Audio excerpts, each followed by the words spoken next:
The woman who did it stood 5'4" and weighed maybe 120 pounds soaking wet, wearing a borrowed blazer 2 sizes too large and a name tag that read Tilda, week 6 in Sharpie because the laminated ones were apparently on back order. She had been apologizing for bumping into a drinks cart 30 seconds earlier. Nobody in the Pemberton Club's private dining room would have noticed her if the fire alarm had gone off, which is why nobody was watching her when the east wall came down. Not the doors, the wall. The service entrance to the Pemberton's private floor wasn't built for anything larger than a catering cart, but the man who came through it apparently hadn't read the architectural plans. The frame buckled on the first impact. On the second, it gave entirely, taking a section of plasterwork and a decorative sconce with it, and through the wreckage stepped something that looked like a man the way a controlled demolition looks like renovation. His name was Drev. That was all anyone knew about him, which was itself a kind of reputation. He stood 6'8" at minimum, built like someone had stacked 2 normal men vertically and filled the seams with concrete. The tactical vest he wore looked barely adequate, stretched across a chest that had no business existing on a human skeleton. His eyes were wrong, pupils contracted to black pinpoints floating in red-veined whites, the unmistakable signature of whatever compound someone had put in him to make the biological feel routine. He moved through the rubble without slowing. In the chaos, the screaming, the overturned glasses, the pianist abandoning his Steinway mid-phrase and sprinting for the fire exit, nobody noticed the woman in the too large blazer. Nobody saw her set down her tray with deliberate calm. Nobody saw her reach up and pull the elastic from her hair. Nobody saw her running toward him. That would turn out to be a significant oversight. Arthur Maxwell Baird did not eat at restaurants. He ate at the restaurant, singular, exclusive, so thoroughly vetted that even the pastry suppliers had background checks. The Pemberton Club occupied the top 2 floors of a heritage building in downtown Vancouver, accessible only by private elevator from a lobby staffed 24 hours by men who looked like former military because they were. It cost $1,100 a year to maintain membership. Waiting lists ran to 4 years. It was, in the estimation of everyone who understood what it really was, the most secure dining room in Western Canada. Baird had never questioned that assessment. He had built it. At 61, he had the look of a man who had decided somewhere in his 40s that appearances mattered more than effort, and had subsequently put enormous effort into appearances. His silver hair was barbered twice weekly. His suits were made by a tailor in London who flew to Vancouver twice a year and asked no questions. He sat at the corner booth on the private floor every Thursday evening, as reliably as the tide, and the booth had been upholstered in the same oxblood leather as his office chair because he had paid extra for the consistency. Tonight he was holding court with 3 men who had collectively funneled $14 million through a numbered company in the Cayman Islands last fiscal year. They were laughing at something he had said. They were always laughing at what he said. That was when Tilda arrived with the bread course. She navigated the last few meters to his table like someone crossing a frozen lake, each step deliberate, each breath controlled against visible anxiety. The tray tilted slightly as she lowered it. A ceramic ramekin of whipped butter slid half an inch toward the edge, and she caught it with her wrist, and the tiny motion made Baird look up the way a hawk looks up at a sound it has already categorized as irrelevant. "Bread goes left of the plate," he said without inflection. "Not between. There is a specific reason the table is arranged the way it is." "Yes, sir." She adjusted the basket. A serving spoon caught the rim of a side plate and rang against it, a small, clear note, like a bell in an empty church. The table went quiet. The men around it stilled. One of them, a man named Costa who ran container imports through 3 shell companies in Richmond, put his wine glass down. Baird watched Tilda for a moment the way he watched everything, measuring, categorizing, assigning a value and filing it away. "How long have you been here?" he asked. 6 weeks, Mr. Baird." 6 weeks. He repeated it the way a teacher repeats a wrong answer. "And they put you on this floor." The manager said. I'm sure he did. He looked away, already bored, already done with her. "Bring the wine when it's ready. And please, for everyone's sake, stop vibrating. You're making the whole room anxious." The men laughed. It was the kind of laugh that costs nothing to make, and takes something from everyone who hears it. Tilda backed away from the table with her eyes very bright and very dry. She turned for the service corridor. She had approximately 4 minutes before the east wall came down. She had been counting. The Pemberton's private floor ran 2 men at the elevator bank, one at the service entrance, and a roving position that covered the room. Standard configuration for a Thursday evening. Baird's personal detail added 2 more. Prynne, who stood by the window with his hands folded, and a large, quiet man named Holt, who positioned himself where he could see every door simultaneously. Drev had come through a route that bypassed all of them. The service entrance guard had been neutralized in the stairwell. The club's security camera system had a 12-minute maintenance window that had been remotely triggered at 9:47. The credentials used to trigger it had been lifted from a catering contractor 3 weeks earlier. By the time the elevator guards registered the sound from the east corridor, the wall was already gone. Prin reacted first. He was fast for his size, already moving, hand going inside his jacket. He got 3 steps. Drev's arm shot out without apparent effort and caught him by the throat mid-stride, lifting him entirely off the floor. There was a sound, brief, cartilaginous, final, and Prin went down and did not move. Holt drew his weapon and got off 1 shot. The round hit Drev square in the sternum, and the tactical vest swallowed it like a suggestion. Drev looked at him with the incurious attention of a man who has absorbed considerably worse, crossed the distance between them in 4 strides, and used Holt's own momentum against him, in a way that ended with the man folded against the serving station and a full rack of glassware reduced to confetti across the hardwood. 4 seconds, neither outcome in question. The room dissolved into screaming, tables overturned. One of Baird's associates was already crawling toward the kitchen corridor on his hands and knees, his $1,000 suit dragging through spilled burgundy. Costa had pressed himself into the corner booth and was speaking rapidly into his phone in a language that wasn't English. The Pemberton's sommelier had fainted cleanly against the wall and was sliding toward the floor in slow motion, like a man in a film with the sound turned down. Drev didn't hurry. His pupils tracked to table 7, to Arthur Baird. And Baird, for the first time in 30 years, understood completely and without ambiguity that he was going to die. His body processed the information before his mind caught up, and the conclusion was identical from both directions. There was nowhere to go. No amount of money he could produce in the next 15 seconds that would move this particular variable. Someone had paid more than he was currently worth alive. Drev started walking toward him. The combat knife came out of its sheath on the 3rd step, black carbon steel, no glint, no ceremony, just a fact. Baird closed his eyes.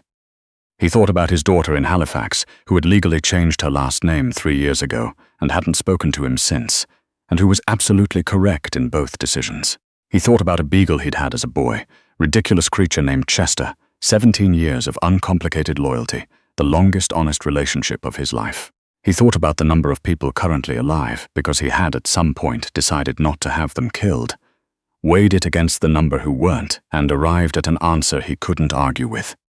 He heard Drev's boots on the hardwood, getting closer. And then he heard something else.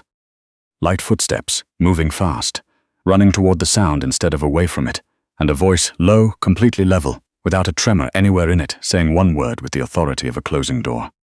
Stop. Tilda Harwick stood 12 feet from the largest man she had ever worked against in 8 years of operational field work, and she was not afraid. Fear was a room she had learned to close the door on somewhere in the 3rd year, and she had not lost the key. What she felt now was something closer to clarity, the narrowing of attention that happened when everything irrelevant fell away, and the problem in front of her became the only problem in the world. She had pulled her hair down while crossing the room, not for any reason that had to do with appearance. She had done it because constraints, however small, are still constraints. She rolled her shoulders once. "Step away from the table," she said. Drev looked at her. She could see him running the calculation that men like him always ran: weight, height, probability, threat assessment. And she could read the number he arrived at in the way his expression didn't change. She wasn't a variable worth accounting for. He began to turn back to Baird. She hit his knee before he completed the turn. Not from the front. That would have been absurd. She came from the left on a low diagonal, 1 foot planted, and the other sweeping behind his lid leg at the single joint on his frame, that still had to answer to physics regardless of what chemistry was running through its owner. His forward momentum became a liability. He staggered, caught himself on the edge of a toppled table, and turned on her with something that might have been surprise if his nervous system still had the bandwidth for it. The combat knife came up. Tilda was already moving. She slid under the arc of the blade, felt it pass close enough to split the air above her ear, and used his overextended swing to drive a palm strike at the base of his jaw on the rebound. It connected. His head snapped back. He was still standing, because of course he was, but he was processing, and processing was the gap she needed. She caught his knife arm at the wrist, used her whole body as a fulcrum, and redirected his mass into the nearest support column, hard enough to crack the decorative plasterwork. The knife hit the floor. She kicked it under a toppled table and kept moving. Drev straightened. Blood was running from a gash above his eyebrow where the column's molding had caught him. He looked at it on his fingers with mild, chemical interest. "Huh," he said. He was not scared. The drugs wouldn't allow for scared, but he had recalibrated. His eyes had changed. The dismissal was gone, replaced with something more careful, more dangerous. So had she. She checked the time. Police response to this address from the nearest downtown detachment. 9 minutes. She had bought maybe 40 seconds. And then she saw the laser dots appear on the far wall. They swept in from 3 separate angles through the gap in the service entrance, then 4 more from the windows, which meant whoever was out there had reached the adjacent rooftop and established firing positions into the room.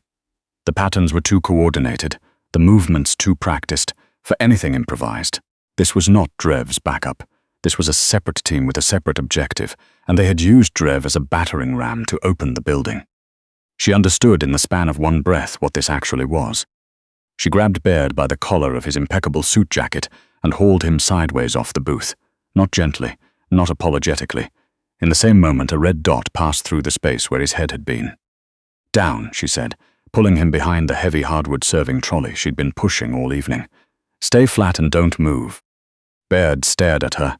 His entire understanding of the night had just been revised for the 3rd time in 5 minutes, and he had the look of a man whose operating system was attempting a reboot mid-task. "You?" "Not now." A voice came through a compact speaker she hadn't seen before, the kind a professional entry team could mount in under a minute. The accent was flat European, deliberately neutral, the particular flattened vowels of someone who had trained themselves out of whatever they'd originally sounded like. Tilda Harrick a pause, letting it settle. "We know your file. We know your clearance history.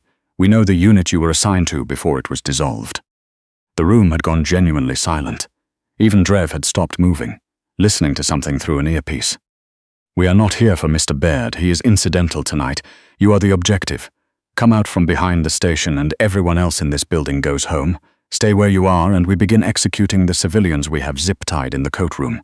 You have 60 seconds to decide." Baird turned and looked at her in a way that contained about 12 different questions collapsed into a single expression. She kept her eyes on the angles. 45 seconds. "You're a federal agent," Baird said. His voice was stripped down to bare factual inquiry. Was. She was counting exits, mapping lines of fire, running arithmetic that all arrived at the same destination. "My unit was defunded 18 months ago. Political decision. The people who made it didn't spend much time thinking about what happened to the people who knew what we knew. So you went undercover here. 6 weeks gathering documentation on your organization for a task force that no longer officially exists." She risked a look over the edge of the trolley. Drev was repositioning, flanking left. "Someone identified me. Someone who doesn't want that documentation to surface. Ever." 30 seconds. The implications settled over Baird's features like weather moving in off the water. "They burned you," he said, "and they used me as the bait. The attack was designed to draw me out." She picked up a heavy silver ice bucket from the floor beside her and tested its weight. "Roman wasn't here to kill you. He was here to make me show myself."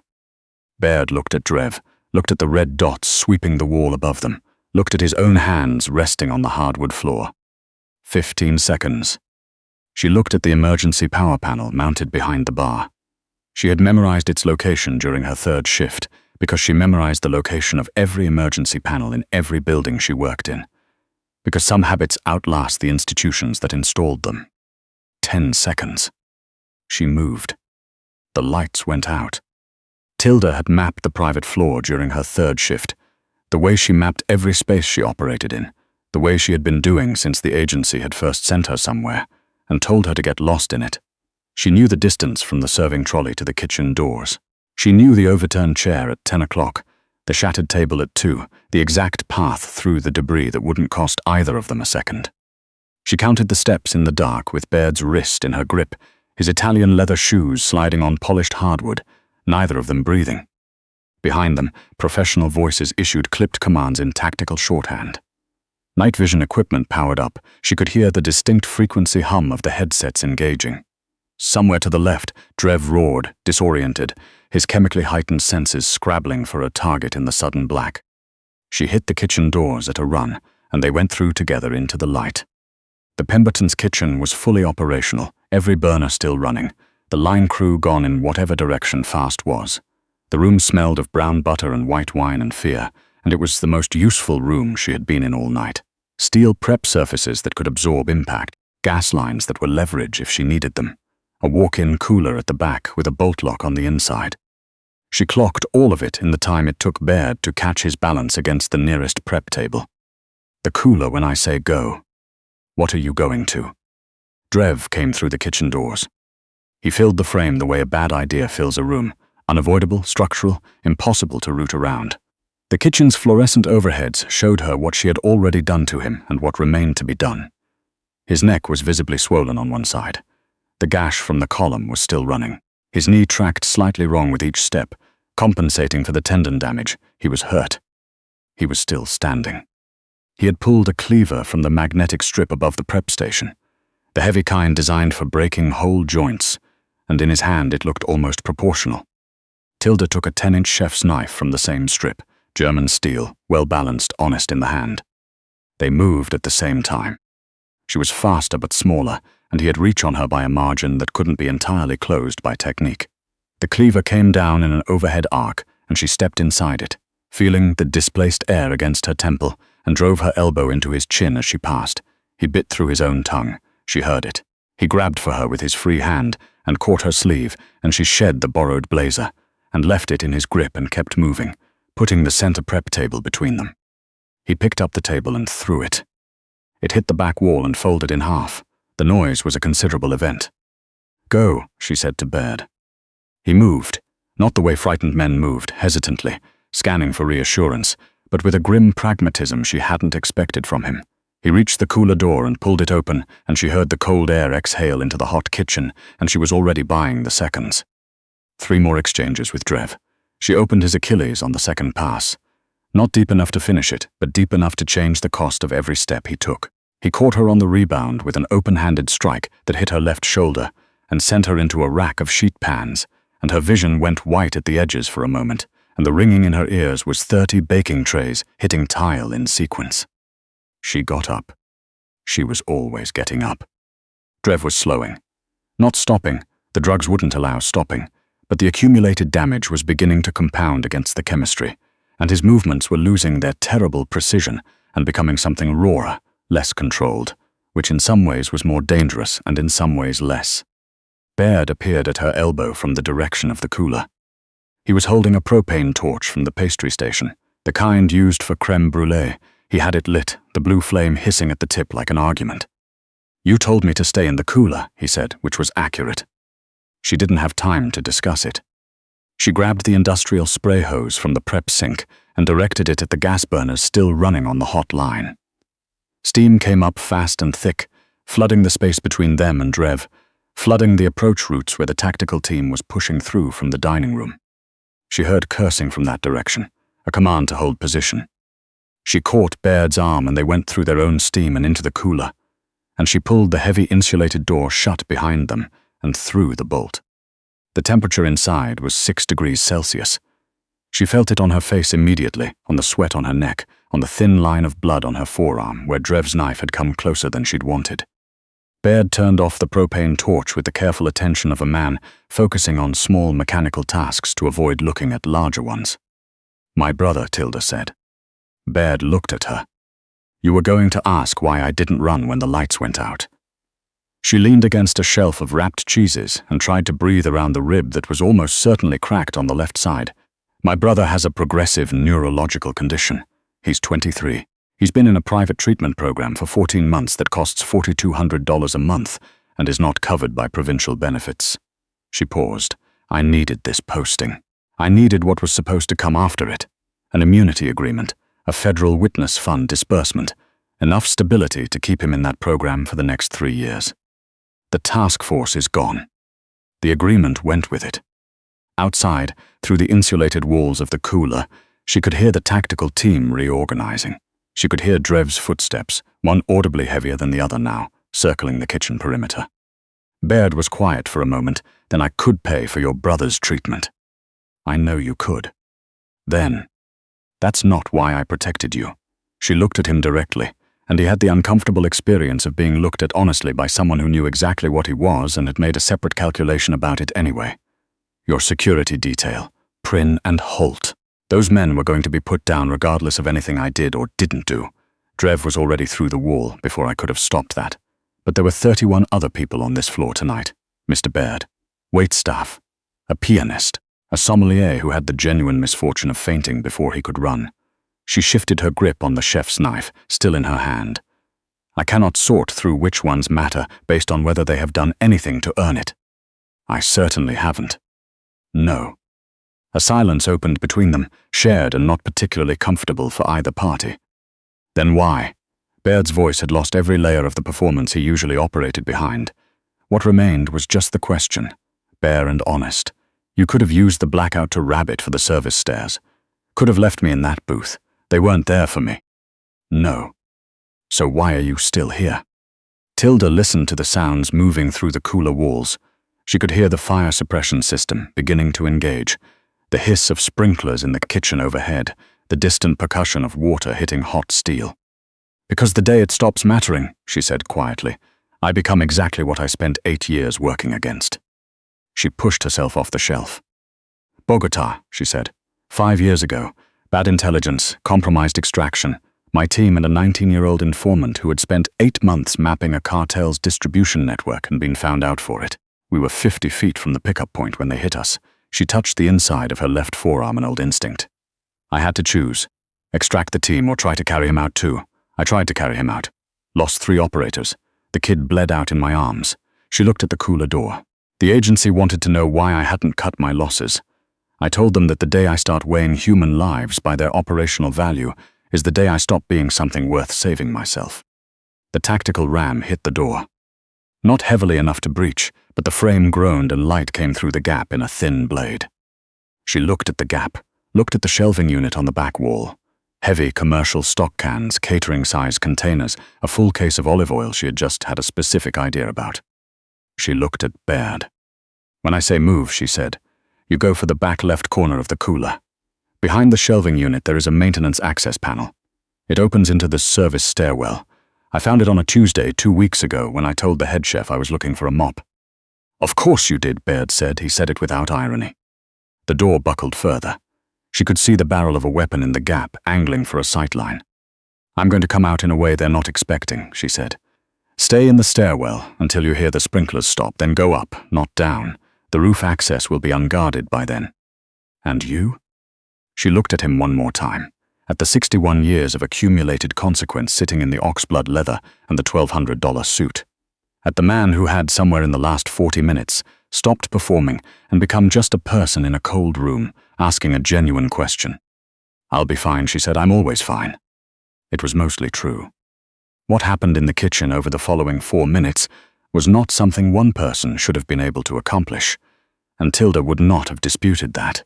But the tactical team had been designed to neutralize a target, not to fight one. And there is a significant operational difference between those two things that professionals sometimes forget when their numerical advantage feels overwhelming. She came out of the cooler at an angle they hadn't prepared for, because she had briefly shown them exactly what a straight exit would have looked like, before changing direction entirely.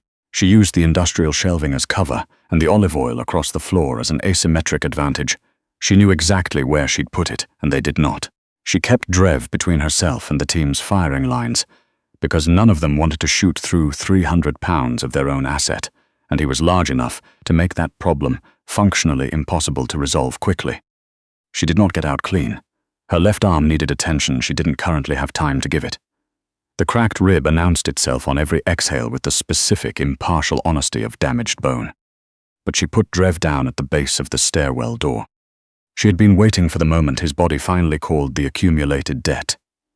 The blood loss from the tendon wound, the neural disruption from the earlier strike, the compound weight of a fight that had run longer than his chemistry could fully suppress. When it came, she was positioned for it. She used a technique that required a precision she wasn't entirely certain she still possessed, and was quietly relieved when it held. She checked. His chest was moving.